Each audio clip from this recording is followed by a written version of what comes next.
上次太絕情，殘留全是冷漠報警，糾結故事極難忘，難忘愛你，但我沒承認，都只因上次太忘形，誰人才重要未看清，應有對白被遺忘，遺忘半句道歉沒說清，若是幸運地展開續集，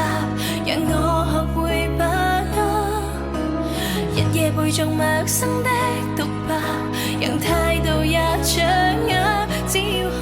跟你再遇見，傷過的會珍惜每刻，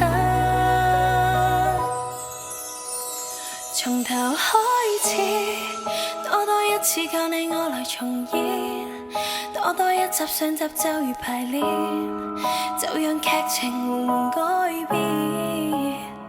從頭飾演一個更新愛情人選，相戀知道上陣未能完善，好像熱情重來一遍，仍然是我或會倔強一點，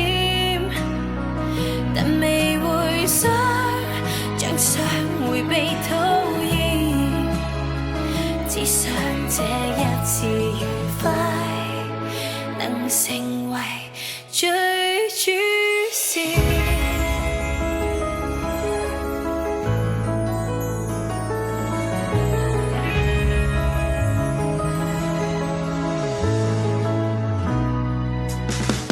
當呼吸是照舊無常，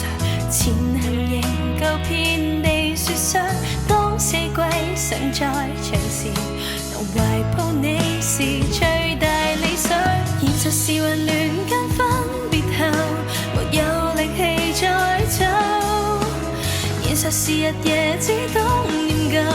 沒有辦法放手，只夢想跟你去避世，風再急可捉緊你手，從頭開始，多一次教你我來重演，多一集上集就如排練，就讓劇情緩緩改變，從頭飾演一個新愛情人選，相戀知道上陣未能完善，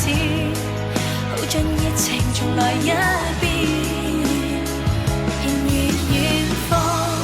是各自各一邊，但願有天會真的跟你結識暗戀熱戀多一遍，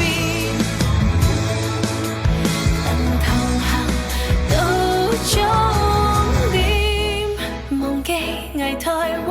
面，第二次學脫險，趁機